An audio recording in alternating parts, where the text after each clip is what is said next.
Welcome to It's a Designer's Life series. Emily Hedrick is probably one of the most interesting people you will ever meet in your life.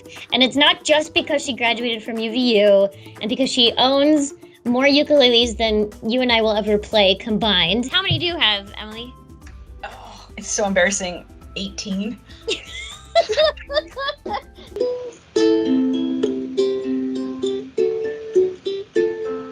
She travels the world to the most remote places that most of them I'd never even heard of. They definitely don't have internet or hot water. And she is a digital media wizard. No joke. She has done digital media consulting with companies around the country, and she worked for years, at least a decade, for the Church of Jesus Christ of Latter-day Saints. She was part of a lot of firsts.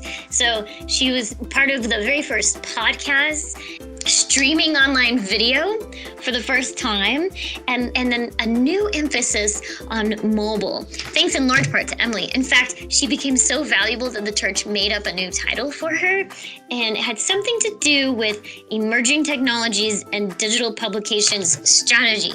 So no pressure, but Emily could handle it, and she did. She rocked it until UVU recruited her. So how would you describe this job?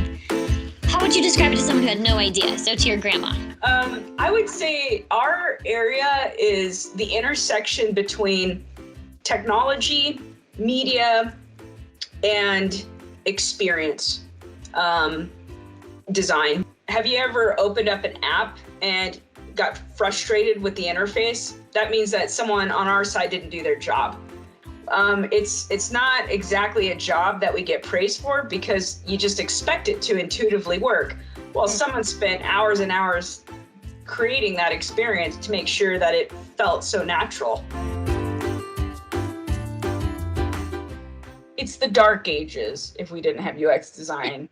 Think of the early, if anybody vaguely even remembers the early days of the internet, this developer jungle of links and things that were so utilitarian but very ugly. That's a world without a UX designer.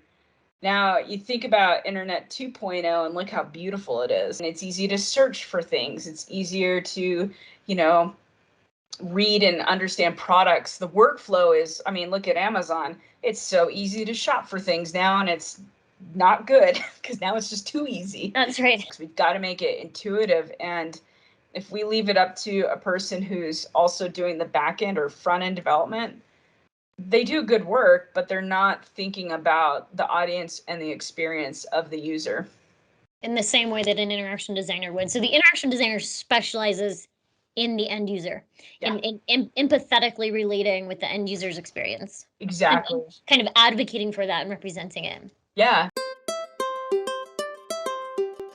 So everybody gets a notebook at some point, and they'll start using tools like this. So for me, I use UI stencils. So this is a stencil that has all the different gestures for mobile. I have one for social media, Android, iOS, web. And then I just use, if I need to start designing, I have a ruler in pixels. So I'm able to use it on paper, make a paper prototype, understand, because then you can make mistakes and figure things out first. Then we start getting into other tools. As long as you're still holding on to things like this, where you're designing and in print on paper, it's never going to go out of style. And for me, it's great because I can be creative and not feeling like I took so much time digitally to get it done. I can just work fast and then go, no, that's bad. And then just scribble out another idea.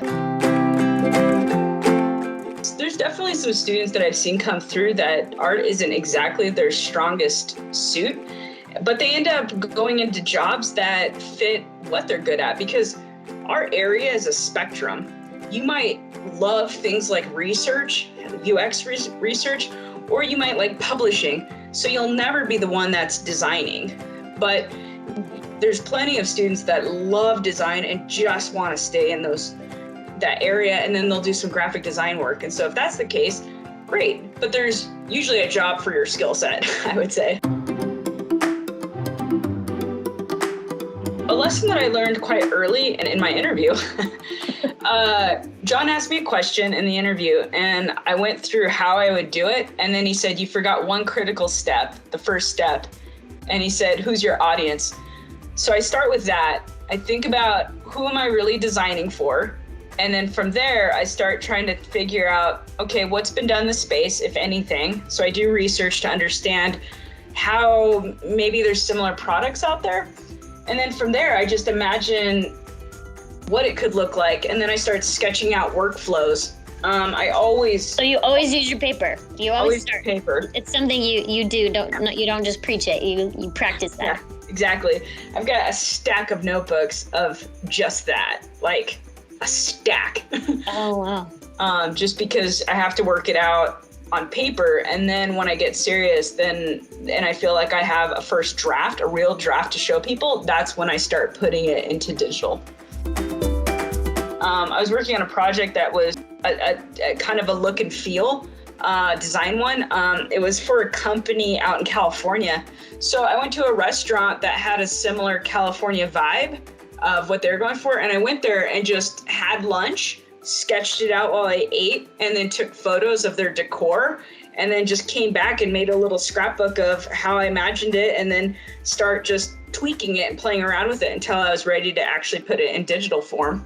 So you get ideas from like just everywhere. Just getting outside my office. Yeah, going out and then sometimes if I feel I'm not creative all the time. And so if I even feel stuck, I'll just get up and go for a walk or a bike ride or something just to break it up. And then all of a sudden it would hit me. I'm like, oh yeah, I could do it like this or something. But I feel like the more you're exposed to things that are outside of your immediate world, the more you get ideas and inspiration. Tools change, but principles are forever. So yes, the industry will always change and there's going to be something hot that you're going to pursue. Right now, we're talking VR, AR, mixed reality. But the principles of design still remain the same. So a lot of pretty much everything that you're going to learn in here is going to certainly apply across the board. And so while my job and my focus has shifted depending on where the industry goes, every simple basic principle, the DNA of what we're learning has remained the same, and it will forever be a constant. We can guarantee that one. But what's your absolute favorite part of interaction design? Oh my gosh, my favorite part. You have too many favorites. Yeah, I think it's the discovery, the ideation part, the very beginning, where any ideas on the table.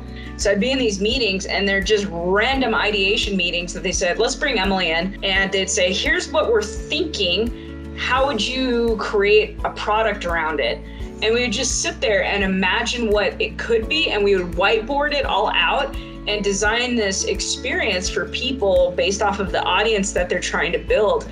And that was so exciting to me because you're working with others who come with a different background. And so we're both, bouncing ideas off and going, oh yeah, and wouldn't it be cool? And there's just this energy that happens. And the next thing you know, it's like 6 o'clock at night and you got to get home.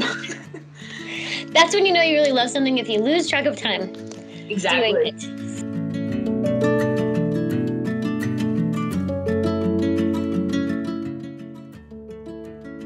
All right.